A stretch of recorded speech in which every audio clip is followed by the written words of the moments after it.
The moment you use the word Islamic radicals, it means that there is something in Islam that produces radicals. That it's because of Islam they are being radicals. That terrorism is associated with Islam. And especially suicide bombing.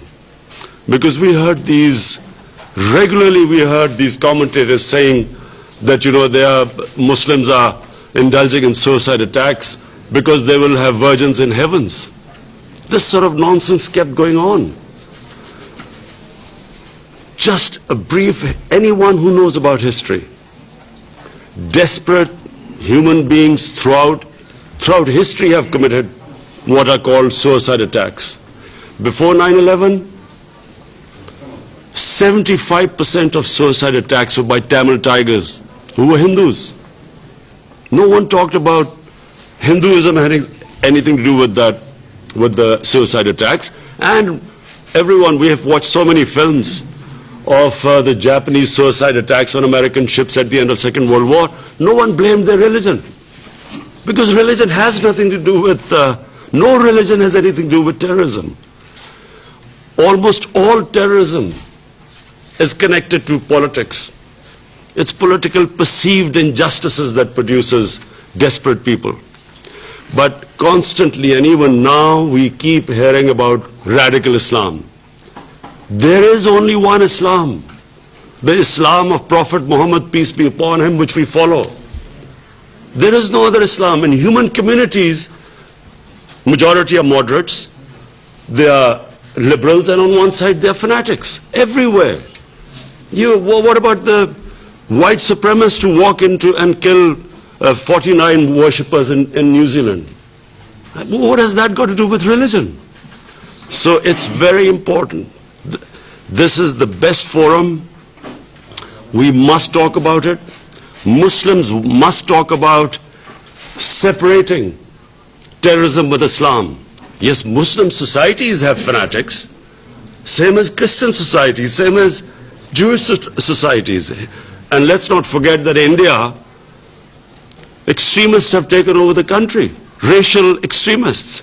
So, number one, my point is that this has to be addressed. We keep hearing world leaders talk about radical Islam. It is causing, how is a man in the street in New York supposed to tell who's a radical Muslim and who's a moderate Muslim? How can anyone tell? So all Muslims are branded, Muslims are branded as fanatics, terrorists. And whenever some sort of attack goes, a terrorist attack happens in the West, first thing, every Muslim starts worrying, I hope it's not a Muslim. Because immediately we are all branded. And I remember after 9/11, I get a phone call from this Western journalist, and he said, aren't you really ashamed of what has happened? There are 1.3 billion Muslims. Am I supposed to be ashamed of what anyone does any Muslim does? So that's number one point. Second, I have seen this since that awful man Salman Rushdie produced a book called The Satanic Verses. It was mocking, ridiculing our holy prophet, peace be upon him.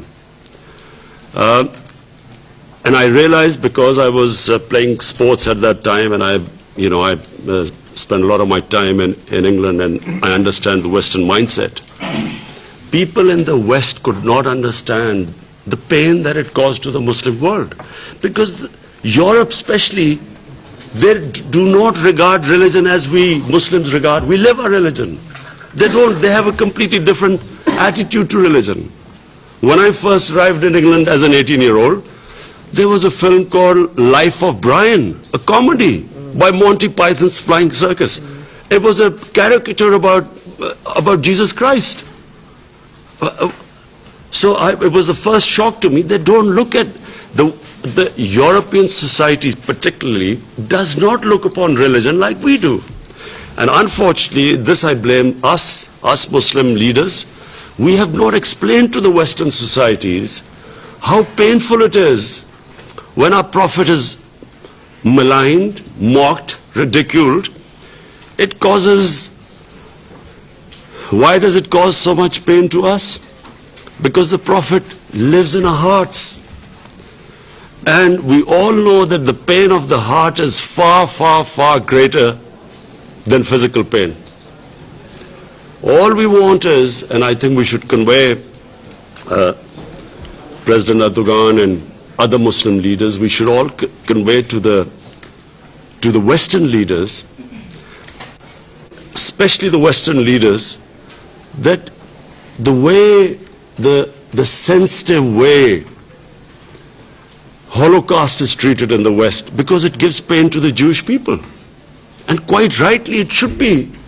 The world should be sensitive to them, what gives them pain. Similarly, we want them to be as sensitive to the Muslims. When someone ridicules, blasphemes our Prophet sallallahu alaihi wasallam. And I think it's very important for communities to live together, to understand each other. And therefore, these 2 points, in my opinion, have contributed more to Islamophobia than anything else. Because every 2 or 3 years, someone in the European or US cities, someone comes up with a caricature of a prophet, peace be upon him, or this is something which is derogatory. There's a reaction amongst the Muslims, and then everyone says, look what an intolerant religion it is. Immediately the gulf between the communities widens, because they don't understand why it's causing us pain. We haven't explained to them, and yet there is a certain small section of society which knows that it's going to cause us pain, and they deliberately do it to make the fissures wider. So this is a great forum, the UN. All world leaders are here, and I will be talking about this in my speech on Friday as well.